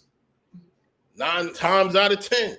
All right, hold that thought because I want to address this here. This is bullshit. This was also the retort on Facebook. The theme was bringing the world to the A. So it was more so Atlanta culture being synonymous with strip culture. No, in New York City, in Chicago, in Atlanta, everywhere you go where there is black pop culture or black hip hop, they got strippers clapping their asses. I don't know what you heard about me, but I'm the motherfucking PIMP. That's 50 Cent. He's out of New York, okay? It is synonymous with black culture, black pop culture, okay? Twerking, strippers, asses, BBLs is synonymous with black pop culture and black hip hop, and it is not only in Atlanta. It is in every major city you go to, whether it's Miami, New York City, Detroit, Atlanta, even motherfucking California. When Snoop performed, he had strippers on the pole. He's from California. So it's not just about, oh, the theme was the A. It is all across the board. It is synonymous. Pimping, hoes, and strippers. However, though, I will say this. Yet white people invented it. Yet white people invented it. I will say this, though. You know, Atlanta down south, they did coin the concept of strip club music. They started turning that shit into something artistic. You know what I mean? And these women were doing things where they were like breaking dudes' records, like local rappers' records and shit like that. It's like a whole culture surrounding that shit. That's not like that way in New York and other areas like the West Coast. You know what I mean? Strippers don't have that much clout and power. But overall, what I'm saying here is that all the ones Drake mentions, all the black people who dabble in different ideas, like who do rock or a little bit of, you know, jazz or this or whatever it is, they always have a predominantly white audience. Like, you know what I mean? I tell people all the time, the Roots, if it wasn't for white people, they wouldn't have this long fucking career. I've been to Roots shows, mostly white people in those fucking stands, man. If you ask, you know what I mean, even underground hip hop, all that MF Doom shit, mostly white people are in the fucking crowds supporting that, you know, underground hip hop, like Chino XL and all that other shit. You know what I mean? Regular black kids and so on, they ain't fucking with no MF Doom and Chino XL and all those motherfuckers. They looking at the new motherfuckers, the drill rappers, you know what I mean, or what's considered popping or current. They're not really into that artistic, you know what I mean, a lot of artsy blacks like that. I disagree, E Scrapple. He said if strippers relied on black folks, they go broke. Who you think? Have you been to? Because I've been to strip joints a lot, in Atlanta, in New York, and out here in Vegas. What do you mean? It is wall to wall black people. Have you been to Mayweather's? Have you been to Mayweather's strip joint? It is wall to wall black people. What do you mean if they had to rely on black folks? Who do you think is in there? Strippers are the pride of Atlanta culture. What are you talking about? That like they're the pride of hip hop culture. What? Usher is a pop star. He had them on there. Usher's not even a rapper. Nah. And that's another thing too. I don't know what I'm missing. That's another thing too. We R&B needs to get the fuck away from hip hop, man. I don't even know what that shit is anymore. I mean, I actually hated those collabs. Anthony Jones. First things first. I'm not a fan of Sunny Hostin, but I didn't hear anything about this. So I don't watch that show and I'm not a fan of hers, but Anthony Jones says, Jen, off topic, but what do you think about Sunny Hostin finding out her mom's ancestors owned slaves in Puerto Rico? I mean, maybe my mom's fucking ancestors owned slaves in Puerto Rico. My mom is a Spaniard. So I'm like, I don't know. I don't think anything of it. I think we're all so mixed up in this slave trade that anything is possible. I mean, the lineage is dark and deep, darling. Yeah, but I don't listen to Sunny Hostin. I'm not really a fan. I know she waves the flag, but nah. Yes, Abby, you are absolutely right. Erykah Badu is another one who has a mostly white fan base. Mostly white fan base, man. And these things aren't discussed and talked about. I remember, when Prince died, all of a sudden he had all these black fans. When the motherfucker was alive, ain't nobody, black people wasn't fucking with him. He was calling him a weirdo. He was calling him a homo. All this shit. People used to laugh at me when I used to listen to him. People used to laugh at me. All of a sudden, when he died, and the idea that the Illuminati stole his masters and they did whatever, and that's when a lot of black people started fucking with him. That's interesting, but I think some of that, and because I was, loved Prince. I think some of that, I don't know. I just felt like the time back then was like you either liked certain type of music or you didn't. And if a black person played that certain, oh, that's white people's music. Oh, the guitar, da da da. I think today is different. Yes. Where, you know, I think it's more accepted to cross over as a fan than it was back then for black people. White people, we listen to whatever, you know. So is it a thing? Is it a thing? Yeah, Fahim Jackson says, thank you for the super chat. He says Dave Chappelle as well, mostly white fans, for sure. For sure, Dave Chappelle. Yes. But Faison, one thing. Remember what Faison said? Fat Faison lie? He lies. He said that Dave makes mostly fucking white jokes. White comedy. And I was like, why does he make white comedy? Because it's intelligent comedy. It's comedy that you have to think. It's comedy that you have to, you know what I mean, you know, catch the punchline, so on and so forth. Why is this always considered white comedy? Why is anytime anybody has to sit down and use this, it's considered some white shit? And that's why I said about Eminem. This motherfucker's allowed to spit all that shit and, you know what I mean, be complex as he wants, and he's considered top 4 or 5 because he's white. Now, if he didn't, now there's plenty of black MCs who can do the same thing, even better. Black Thought, fucking, you know what I'm saying? I mean, Cannabis, Nas, you know what I mean? Pharaoh Monch. Motherfuckers don't talk about those motherfuckers at all. At all. You know what I mean? Because at the end of the day, when it comes to black rappers, motherfuckers only fuck with DMX, only fuck with Jay-Z, they only fuck with, you know what I'm saying, I mean, Locks, you know what I mean? Things that wouldn't be considered as intricate or as artistic. Where is it? I don't know. Darlene, you asking me about somebody I don't know. I don't really know about Sunny Holston. I don't know about her. I don't know. I don't watch that show. So is it safe to say, right, that black people invent shit and then walk away from it? Is that how it works? I think black people influence a lot of stuff, and then at least in the past, if it takes off in the white community, it quickly moves to like, oh well, then, you know, there's that swag that black people have, and if you like something that white people like, you might lose that swag. I think it has something to do with that. Yeah. Yes. Whoa.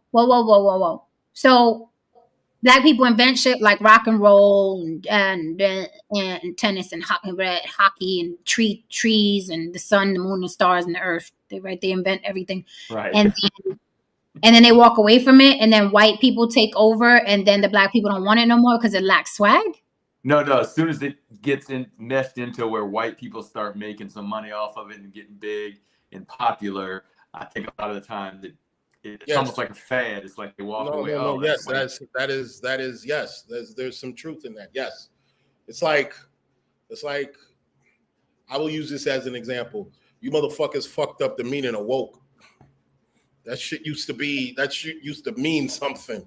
You know what I mean? It used to be something. Smell like butter. Yeah, exactly. It used to smell like cocoa butter. Yes.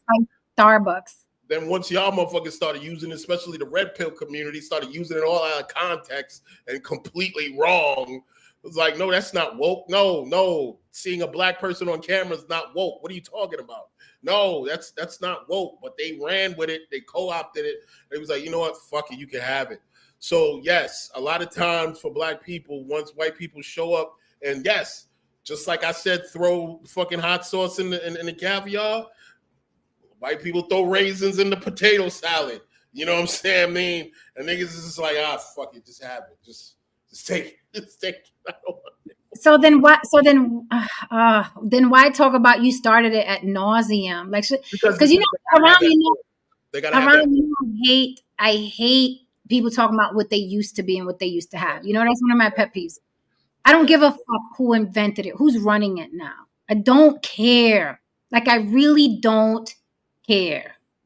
Who's running it now? What do you have now? What's going on now? Because it's honestly, it sounds even worse to say that you started it. To me, it sounds even worse. It's like, well, don't even tell anybody that shit. Just keep that shit to yourself, because these white folks in their country music now, like, just right. Abby says you will take one look at Sunny and wonder if she missed her mirrors to tell her truth.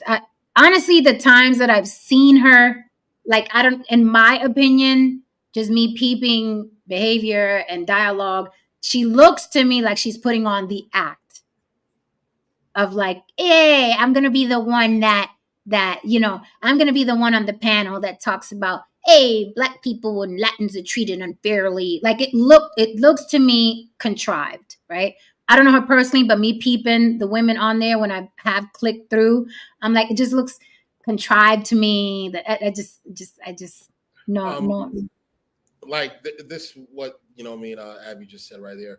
Same happened with swing. It was born black in Harlem, but Asians and Europeans now dominate in this day and age. Yes, and it doesn't really sound the same.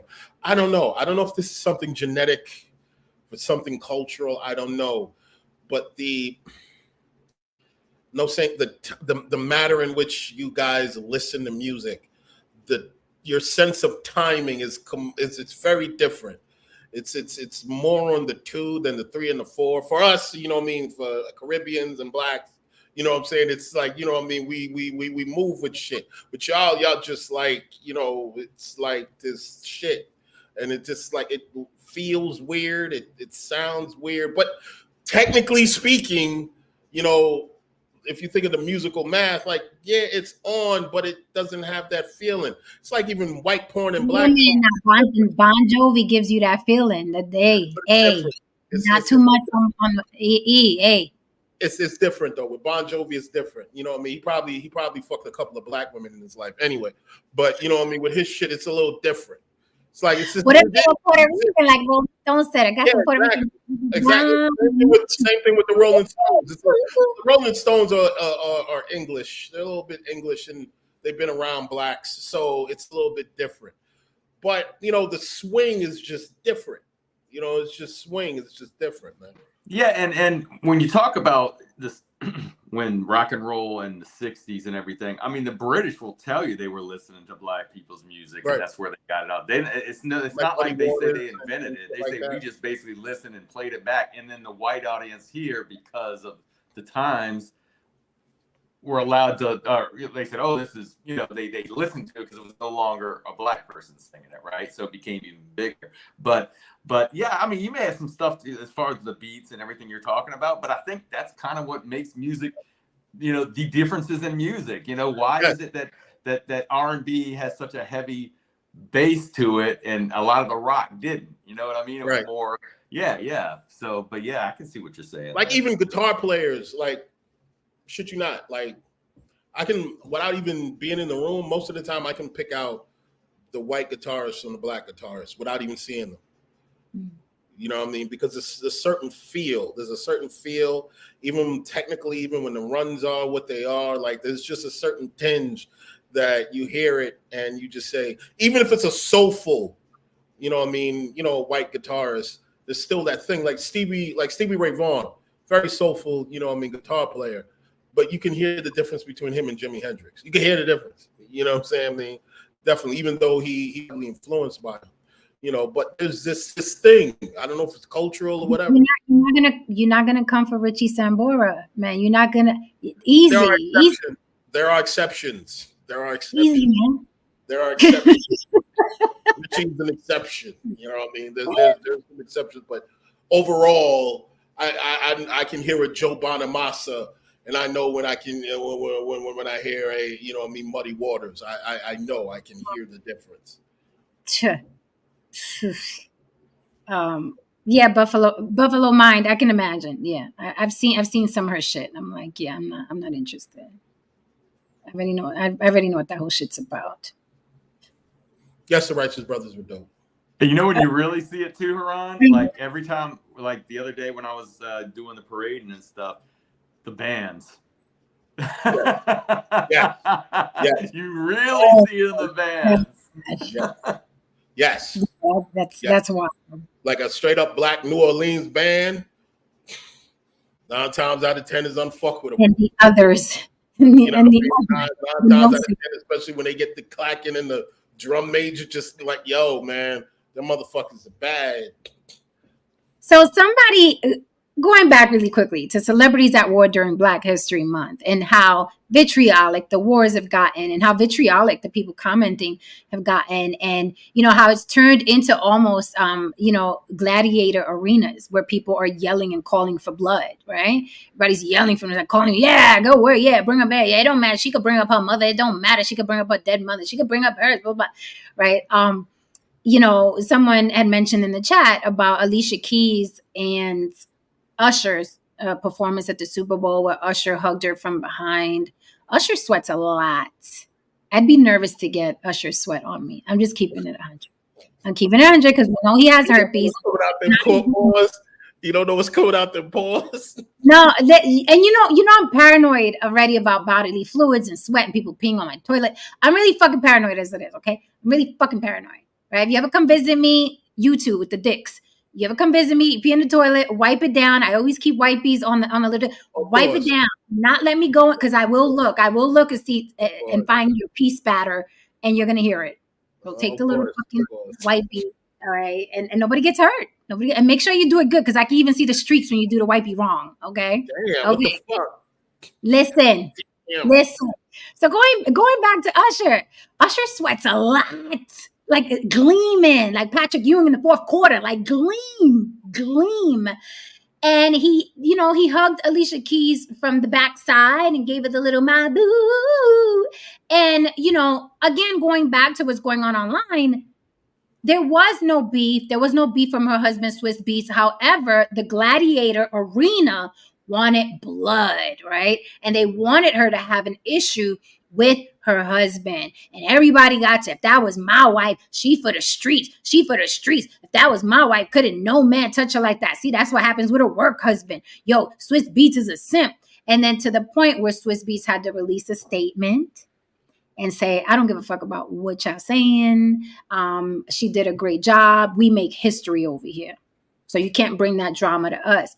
So even when there is no beef, the blogs, specifically the Black blogs, are calling for that beef. It's kind of like tasting blood, right? And then they just want more of it and more of it and more of it. So it's like, okay, the comics aren't bickering these past 2 days. Oh, Usher hugged Alicia Keys from the back. Let's make that an issue, right? To the point where some of these celebrities have had to release statements and be like, we're good. We're not beefing. We saw it happen with Simone Biles and her husband, football player, where people are calling, for the chaos, and these people have to release statements like, we're good. We're not beefing over here. What you think about that? If you had a woman, would you mind Usher sweating down her back? I don't know. I mean, that we'd have to be under the assumption that I even have a woman. When I'm playing at a certain level of money, I just have friends. You know what I mean? But if that was my girl or my wife, to sit here and say that, she did that and you're supposed to lose your mind or whatever. Come on, it's a job. She's at work. You know what I mean? She's at fucking work. You know what I mean? However, there's a difference between me on stage and if you just see him grabbing her crotch, be like, oh, nah, it's just, we just play like that. Nah, it's a different situation. Yeah, it's a little crotch. Scrapper, what are you talking about? Stop the cap about what? Scrapper, what'd you say? Scrapper said, Jen, I bring the question to you. Usher was your dude. You don't know my fucking answer. If Usher was your dude. Like, you don't know my fucking answer. Why do you guys ask me these questions? Oh my god. But yeah, man, it is what it is. Unnecessary. It is what it is. I mean, if I was Usher, I'd have been Usher. But let me tell you something. Usher's a very touchy-feely person. Do you recall, some of you may not have seen it, but there's a segment in his Vegas residency where there's a segment where it's like where the whole Keke Palmer shit went down. Right. There's a segment like where celebrities sit, and then he goes over there, he serenades them, and he's doing, filling them all up and spinning them around. And Mary J. Blige happened to be there one night, and she was like, yo, obviously, I had secondhand embarrassment. She was obviously pushing Usher off. and not letting him touch all over her, right? To the point where it got awkward and he had to just sit back on the couch and laugh it off and sing to himself because he was like, she ain't letting me touch her. And I'm with Mary. It's unnecessary. Not necessary. You can still be sexy, you can still be hot, you can still serenade, you can still sing, honey. But all that touchy-feely, and I'm sorry, he does have a permanent STD. This is not a rumor. Like, he settled lawsuits with women that he gave that shit to. He settled lawsuits. So we're not, you can Google it. He settled lawsuits. His insurance company was involved, right? And there was a nameless man also involved, right? So we don't know who else was talking about, you gave me something, right? So this is what I'm talking about, right? Now people say, well, 1 in 4 people have herpes, so fine, but it's the knowing of. It's having the knowledge of, and now you want to sweat down my back. Get the fuck off me. Off. Oh shit. I mean, you know, it is what it is. Us be doing him. He's very touchy-feely. I mean, you know, you gotta give him a show. You know, you gotta give him a show. What's wrong with that? That's fine. You know, just grabbing a woman out of the crowd and, you know, me twirling her around a little bit. Dipper, you know what I'm saying? It's like, what, Can man? you imagine? Oh, by the way, congratulations to Usher and his longtime girlfriend. They just got married in Vegas the day after the Super Bowl. Congrats. Good luck with that shit. Congrats to them. I wish them the best. Oh, shit. Abby said in all that sweat. that herpes germs and all that sweat. Listen, can you imagine? And listen, if he's sweating like that dancing a jig, he's that guy. He's that guy that when he's having sex, he's pouring. He's that guy. He's that guy. Fucking up the sheets and the pillowcases. He's that guy. You gotta put towels down for fucking Usher, like women on their periods. Put the fucking towels down with Usher. You're not gonna fuck up my sheets. Okay? Therese said people missed the fact that this was planned. There was a disclaimer before the performance that red warning will cause dancing, will cause uncontrollable singing, will cause relationship issues. Yes. I remember he said that at the end of the shit. When he said that, I said, oh shit, what the fuck you finna do, nigga? Oh, well, yeah. Well, he did omit the I'm a player for real, Axe Puff Daddy. He didn't say Axe Puff Daddy. The shit just went blank. Yeah, that shit damn sure did go blank. You know, if all that didn't happen with Puff, I assume that Puff would have showed up to the Super Bowl. I assume. Of course. I'm sure. You know what I mean? That Puff would have showed up. You know, you notice that Justin Bieber didn't show up. No, Bieber was there. No, I thought he wasn't. I didn't see him performing on stage. No, he didn't perform. No, he didn't perform, but he was there. No, he was the. You know, I mean, I heard that they said that he Usher had asked him to perform with him on stage. Bieber? Yeah, Bieber. Oh, okay. That would have been fun. I like some of Bieber's shit. I mean, Bieber got some records, man. Yeah. He got some nice records. He got a little too religious for me. I guess the industry scared him straight, and he got a little too religious for me. I mean, it was somewhere after he was doing. Remember, he was doing like some of that Island Tin shit for a bit, and that shit was kind of dope. Like, Sorry, he had this record called Sorry. Oh yeah, what? It's too late. That shit was awesome. When he came out with that, I was like, yo, this shit is amazing. Somewhere after that, that's when he started doing some shit. Was like, what the fuck going on over here? You know Holy? I like Holy. And then he started wearing his fucking mustache, he had the porn stash, the trucker porn stash. So what the fuck is going on with this kid? No, listen, that industry will do that to you. Yes, it will. A cute little D'Angelo. Look what did to D'Angelo, man. That motherfucker was a regular looking dude. Then he became a sex symbol. Then he became Rerun. Then. Listen, this industry is not for the faint of heart. You got to be, you know what I mean? You're going to see some, I can't even fathom being Diddy's friend. and walking into his home and seeing like a monkey fucking a dog in the corner and him thinking it's funny and saying pass the chips. Like, I can't even imagine what you were exposed to. And Bieber was a kid, he's a little boy, and Usher was a little boy. So being around that, like, I'm shocked that Usher didn't leave out of that situation with something worse than herpes, to be honest, because surviving Diddy is no joke, and we don't know what Bieber got either. And Usher been in the business for 30 years now, 30, 40 years now. Took him as a child to his house. Fucked up, man. What was his mother thinking? Like, how you send your boy to... that's a whole different show. Just disgusting. Yo, quick thing though. We gotta talk for a second. How fucking Wallow just pulled Gilly's card in the middle of that shit. Gilly thought he was just when he was, you know, as niggas do when they just do their little gangster tales and shit like that. Not the gangster tales. Sounds like a cartoon. Gangster tales, gangster tales.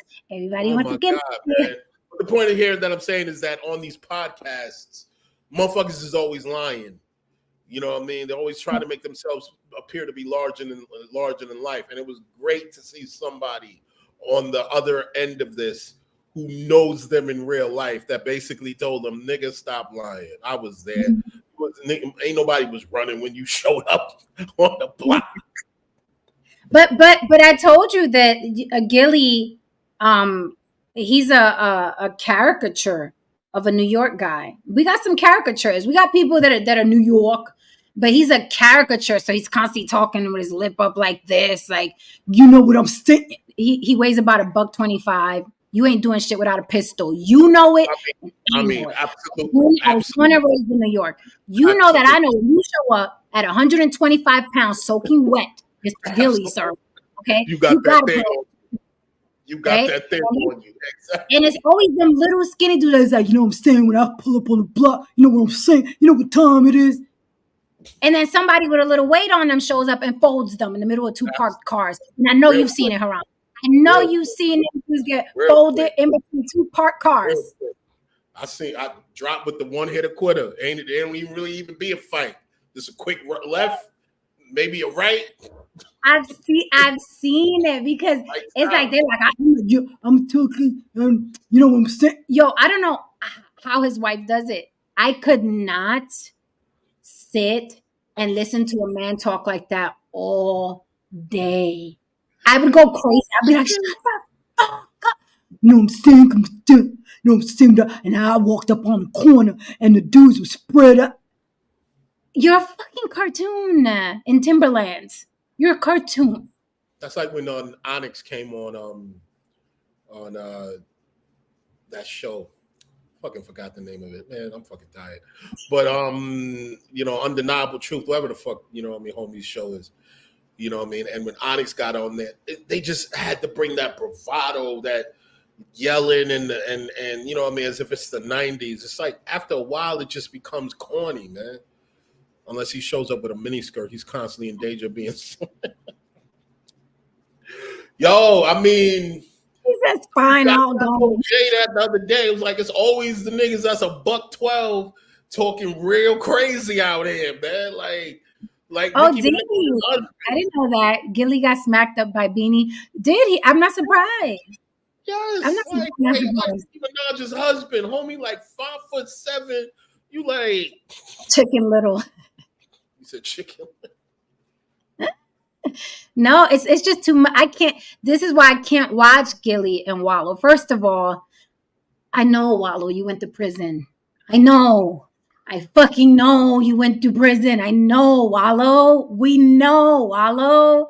And then between them, the jail tales and Gilly's caricature and Tim, I can't do it. I can't watch these guys, and I've tried. Abby brought up the meltdown between Joe Budden and Ish. That shit was crazy. Oh my God. I mean, Joe threw his headphones off and was bouncing around in his chair. I'm like, what the fuck? Through his headphones. I'm like, oh, I don't know. Came back, went off camera after he did that, came back huffing and puffing and sweating. I'm like, what the fuck? He was like, Abby, I remember Chicken Little. I love me some Foghorn Leghorn. Okay, I had the coloring book and everything. That was my dude. Foghorn. That was my dude. Really? Foghorn Yeah. Leghorn. You see, son. You see. Yeah. He was always trying to get rid of that little chicken. The little chicken. Yeah, the chicken hawk. Yeah, chicken. Yeah. I want to be a chicken hawk because And he's got those huge glasses. He's and he has a tiny. little protractor and stuff.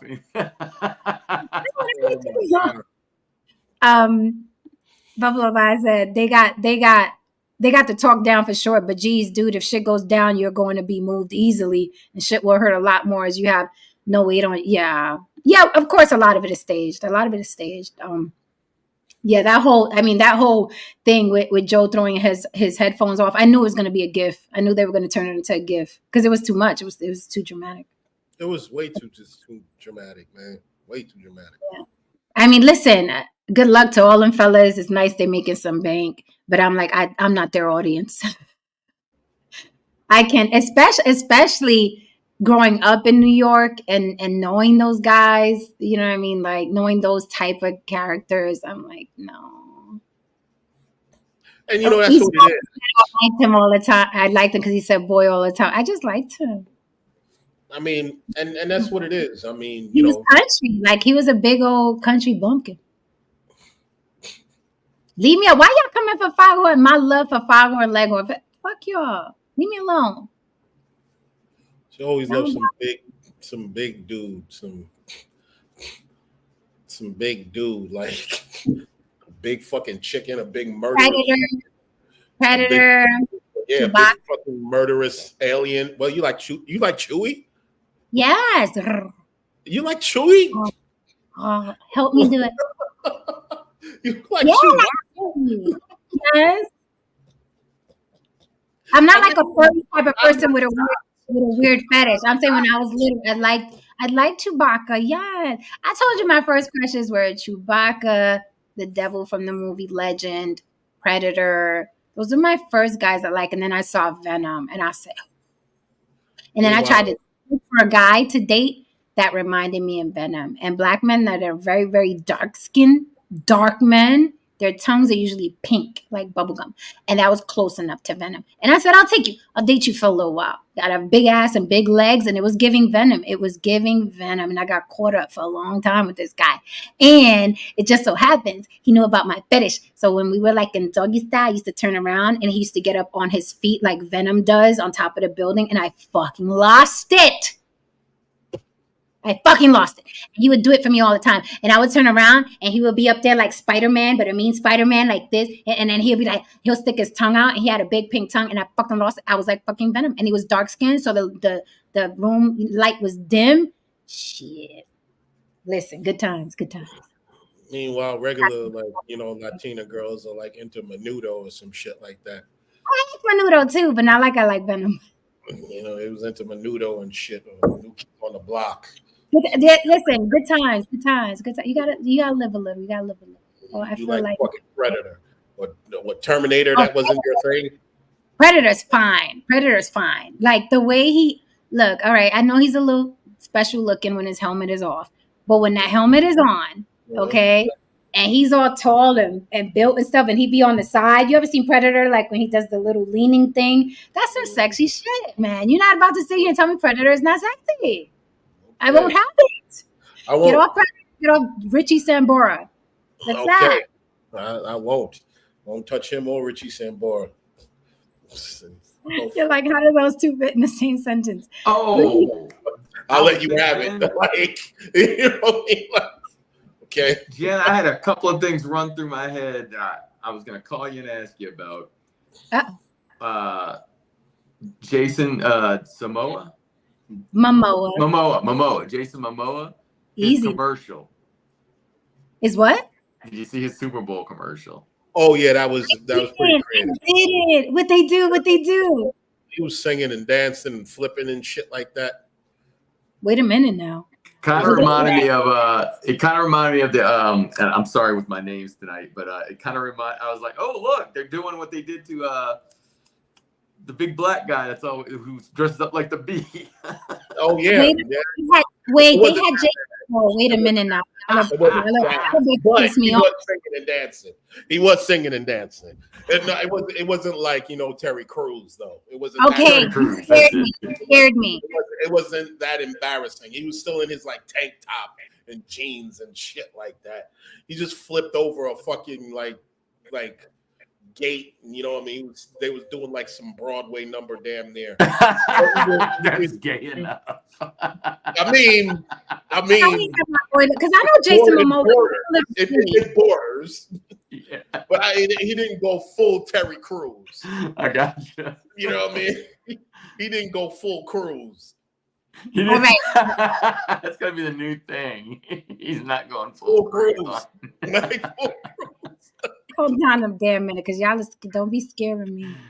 I can't even. What the fuck? Verizon. It's a Verizon commercial.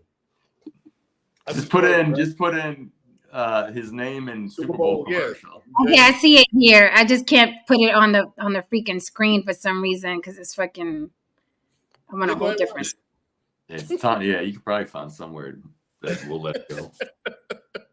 I was like, oh, look what he's doing. you know how I feel about. But I will say, Momoa is a whatchamacallit. He's silly. He's a silly guy. That's why I kind of fit him a little bit. It kind of fit. Yeah, I mean, his last year's Super Bowl commercial was hilarious. That's when he took off all the muscles. He was like, all built up, and then he started taking off all his muscles, and he was this little small guy. It was. You know what though? This year, the Super Bowl commercials were a lot more creative than they were, in recent years. And I will say that the game itself was a lot better than the last 3 bowls I've seen. Like the last 3 Super Bowls were like, okay, yeah, we're here, like blah blah blah, and then everybody's kind of phoning it in. But this Super Bowl, this shit was great, man. That last play was great. Wait a minute. Abby says, "Don't look; it'll dry up my wet dreams." Now I gotta look. What is happening? Hold on a minute. Now y'all scaring me and shit. Nah, I shouldn't. Well, I don't know. She with Jay, I don't fucking know. I know it's always something weird. Yeah, exactly. It's like, all right, party. Sorry, party's canceled. Waiting on the cable internet guy. Tell him that. First, I had cable, but those cords weren't me. I needed to find new Wi-Fi. And he cried. I didn't cry. So he switched to T-Mobile. Home internet with 5G. It runs on their network. Just plug it in and you'll see. What a feeling! I have Wi-Fi now. Can't stop streaming. Have some ways to chow. I need home internet from T-Mobile to fulfill my life. My life.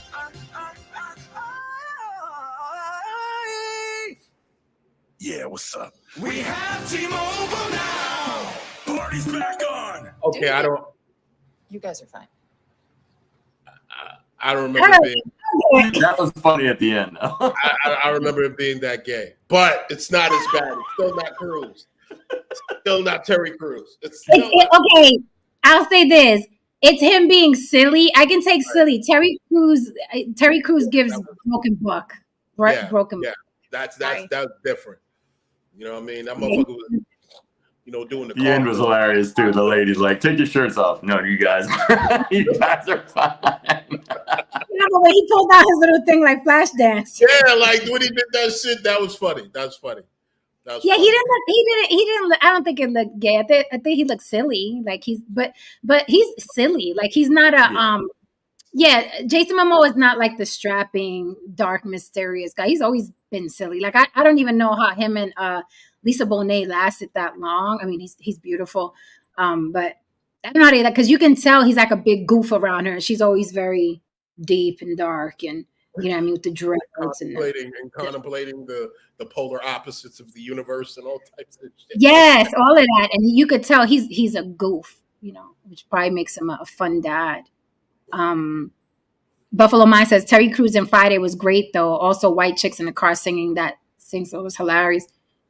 I mean, and Friday he played a gay inmate, right? Like an inmate that was trying to get Yes. That's what Cat Williams was talking about. Right. Yeah. Terry was and Ice Cube was like, that ain't even me. I don't even do stuff like that. And then somebody dropped it on the internet. Like, isn't that Friday? Isn't that Terry Crews trying to get Cat Williams' butt in a bathroom floor? Because Ice Cube was like, that ain't even me. I don't even, you know what I'm saying? If you know my work, you know, and then they pulling out Players Club rape scene and they pulling out Friday's rape scene. They're like, is this not you, sir? Here. Is this not your writing, sir?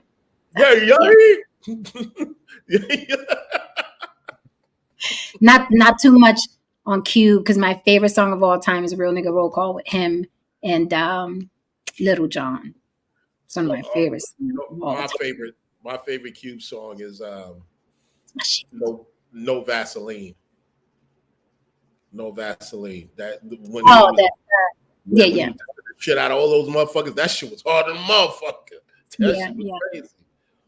Oh, more black people loving on each other, right, Ron? No Vaseline. Woo! With that said, okay, so we know who's off limits. Not too much on Momoa. No Saint. You tried it.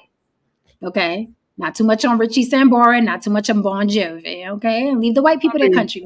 Okay? Doesn't matter who started. Richie Sambora, I didn't know, but I knew about Bon Jovi. Yeah, Richie. Oh, listen. Didn't know that. Okay. You got good taste. You got good taste. Hello. I listen to a little bit of everything. My Richie Sambora. Them vocals, though, them Bon Jovi vocals, you know when Sambora was on the mic, baby. Mm-hmm. It's still on my bucket list to see them. So when they come out here, I got to get in there. Still on my bucket list. I'm gonna come out with my little Puerto Rican flag and I'm gonna know every fucking lyric. They're gonna be looking at me like, the hell? I'll be like, yeah, some Puerto Rican girls are just dying to meet you. Ooh, ooh, ooh, ooh. I mean, no idea. Because I know every word. So I know it's gonna look weird to the people around me. So I will be there. I got to. What the fuck? Right, what? John Bon Jovi is worth $410 million. That's what I'm talking about. Ooh, ooh, ooh, ooh, ooh, ooh. That's what I'm talking about. Go ahead. That Living on a Prayer shit was popping for a minute. He did have a run. Listen. Cowboy. Yeah, he did have a run. Yeah. These or side and I want it. Richie Sambora, want it, dead or alive. Yeah. Now that's what I cook to. Don't play with me and Mama So it comes from his music, his business ventures, and some real estate investments. But that motherfucker worth almost $500 million fucking dollars. God nice. Damn. See, that's how you move under the radar, man. Yeah. I would have never known that unless I looked it up. Yeah, I'm not surprised. I mean, lots of money. And they still touring is crazy. I gotta see it. We gotta get in there now. Crazy records. I mean, they got a catalog, man. Are you into Bon Jovi, No Saint? Yeah, I like Bon Jovi. Okay, so we gotta get in there. Ron, we gotta get in there. Find out when they coming back out here and do it up like a family. Absolutely. I'm gonna be yelling though. Y'all be cooler. Y'all would be cooler than me, I'm sure. I'll be like, I see Sambora, I'll be like, Sambora. Like, yeah, you know, we did I missed. Right, I missed it, but they released a concert film and they played it out here at a drive-in theater. And I was so upset I missed it because I heard it was dope and everybody was dancing outside of their cars. And so I missed it. But I'll catch the next one. Yes, Abby, you're right. Rockers never get old. Their fans are loyal. Like, look, the Rolling Stones are a prime example of that. Yeah, for sure. All right, guys, that was it tonight. It was so good to see everybody again. Absolutely was, man. It was fun. And it's When we come back, we kick it just like we always do. But please, I implore you, follow me on Instagram on the block with Jen, and also I'm doing sisterhood sips with someone of the LGBTQ community every single time. It'll be somebody different every single time, so that's gonna be fun. And I keep bringing you the one-on-one, seeing who I can get in my chair out here in Vegas. But you got to follow me on the block with Jen, because we're no longer on the block with Jen live here on YouTube every night. You guys know we're no longer doing that. We have other ventures, and we want to concentrate, put all our energy and time into those other ventures. So we cannot be here every night. So, with that being said, you may not see me for a while also, because I got some things I got to handle. But with that being said, man, all of you, take care of yourselves. Honestly, take care of yourselves. And the only person that you really have to impress at the end of the day is the person that you sleep with. Yourself. You against you, baby. Kari, you hella late. We out of here. No saying. And we'll try to come up. Again, you got to hit the notification bell. You must, Yeah. you seriously must now, because we don't know when we're going to decide to come up. I may do first Fridays. I may do the first Friday of every month. We may come up once a month, right? So you have to hit the notification bell and follow me on Instagram, and I'll announce when, so we all can get together. Maybe monthly. Maybe I'll do first Fridays. But we can't do it every night anymore, because we got a lot of shit going on, and this is the year to get bigger and better. We can't do that coming up here every single fucking day, right? All right, Kari, we'll see you. We'll see you on the block. Spin the block, baby. All right, guys, good night. Hit that like and subscribe for old time's sake. Don't forget to support the show on the block with Jen at Cash App for old time's sake. We will see you again. Who knows? Keep up with us. Good night.